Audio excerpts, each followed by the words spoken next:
Installation and Operation Manual for Horizontal Split Case Pump.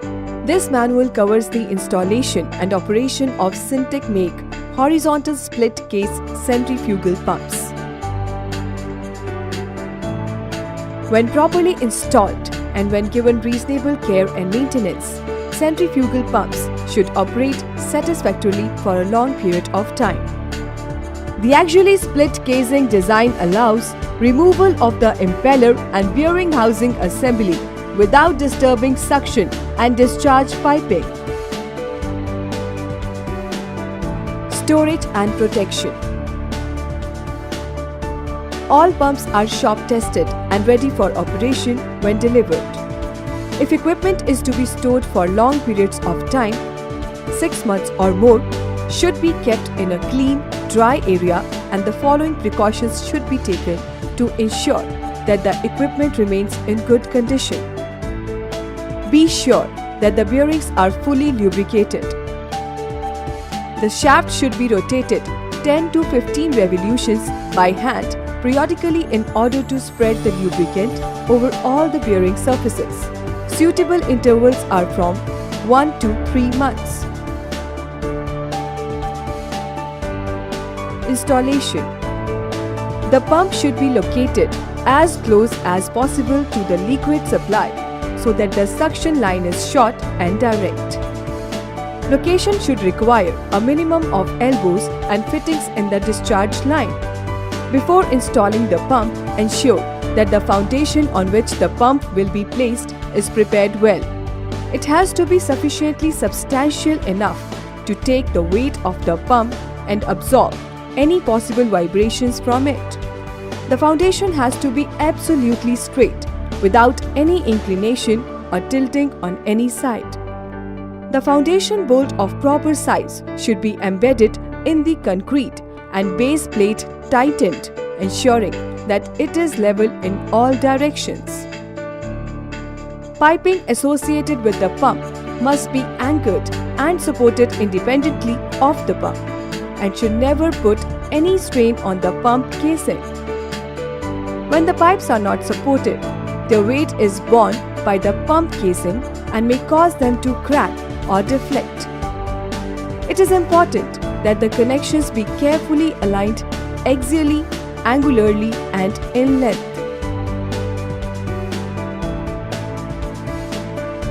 Suction piping in case of static suction lift condition, negative suction.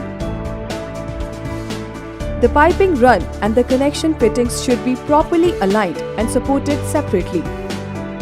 The elbow should be of long radius type. All suction piping must be airtight. The suction pipe should be sized to ensure the liquid velocity of not more than 2 meters per second.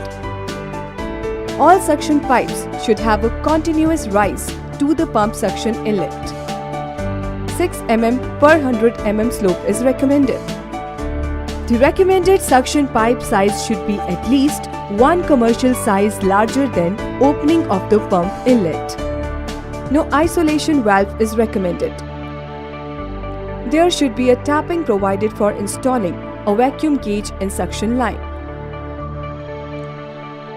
The reducer joining the straight length of the pipe in the pump line should be an eccentric reducer, with the inclined side of the reducer as the bottom side. The straight length of the pipe after the eccentric reducer should be 2 times of the pipe diameter. The suction strainer must be at least 4 times the suction pipe area, and the mesh sides should screen out solid particles that could clog the impeller. The minimum depth of submergence of the strainer should be at least 4 times the pipe diameter measured from upper row of holes of strainer.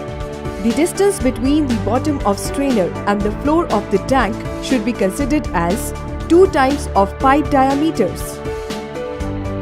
A stream of liquid falling into the pump near the intake pipe will turn air into the liquid. The supply line should extend down into the liquid. A short elbow should never to bolt directly to the pump's suction nozzle. The disturbance in the flow caused by the sharp bend so near the pump inlet may result in noisy operation, loss in efficiency and capacity, and heavy end thrust. If separate suction lines cannot be used for each pump, then a tapering header with Y branches should be used.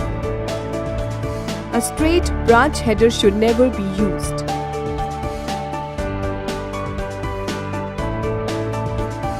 Suction piping in case of flooded suction condition. Positive suction. In case the water is being supplied to the suction through gravity, example, an overhead tank, a slightly different setup is needed. The elbow should be of standard type or of the long radius type. Isolation valve should be provided in suction line. The pipe supplying from the tank into the pump should have a descending inclination. The straight run of the piping leading to the pump suction nozzle should be at least 3 times to 6 times the diameter of the pipe from the upstream elbow. The suction pipe should be sized to ensure a liquid velocity of not more than 3 meters per second. There should be a tapping provided for installing a pressure gauge in suction line. The reducer joining the straight length of the pipe in the pump line should be an eccentric reducer with the inclined side of the reducer as the top side. Stuffing box seal connections are usually made from the top of the pump casing. If the liquid being pumped is unsuitable for sealing, then it is preferable to bring fresh, cool water to seal connections from an outside source. Centrifugal separators or other filters may be used to remove abrasive particles from the liquid being pumped if an outside source is not available. Description of the discharge pipe. The piping run and the connection fittings should be properly aligned and supported separately, reduce strain on the pump casing. There should be a pressure tapping as close to the pump outlet and before the isolation valve as possible to measure the pump shutoff head. Concentric reducers are installed in the discharge pipe to minimize friction losses. The check valve used in the discharge should be of non-slam type to prevent reverse flow and protects the pump from excessive back pressure. The isolation valve is provided downstream of the check valve so that these can be taken up for maintenance, priming and starting whenever required. The recommended discharge pipe size should be at least one commercial size larger than the opening of the pump outlet. The number of fittings and size changes should be minimum to prevent fluid friction losses. Expansion joints may be used only after a careful piping analysis, especially when the discharge pressures are on the higher side. Installation of pump and prime mover. The pump and motor unit needs to be fitted firmly onto the base frame using nuts and bolts before fitting in any pipes. It is essential to confirm the distance between the shaft ends. In the subsequent step, the pump and motor are aligned to the final tolerance using a reverse dial gauge or a laser alignment tool. After the alignment is completed, the piping associated with pump should be bolted. Once this is completed, the alignment should be rechecked and similar readings should be obtained. If this is not the case, then the piping should be investigated and suitable corrections should be made. If this is left unattended, it can cause stress on the pump casing. Misalignment may be the cause of noisy pump operation, vibration, premature bearing failure, or excessive coupling wear. Once the pump and motor have been coupled, test the movement manually by rotating it by hand to see if it is rotating smoothly. Operation. Before bolting the coupling halves together, Check the drive rotation to see that it matches the pump rotation. Starting.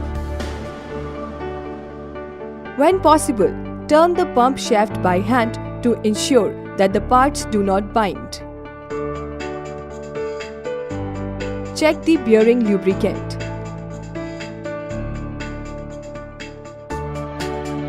Open the valve in the pump suction line if fitted. Close discharge valve. Prime the pump. Open valves in stuffing box seal lines if fitted. Start driver. Open discharge valve slowly when the pump is up to speed. Adjust the packing gland until there is a slight leakage from the stuffing box. Mechanical seals need no adjustment. There should be no leakage. Shut down.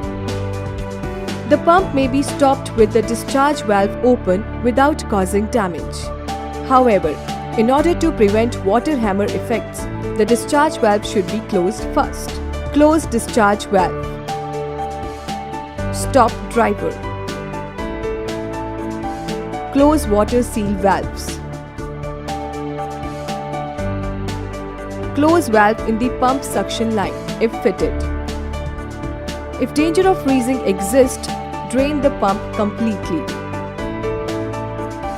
For further information, you can email your queries to us on service@syntechpumps.com.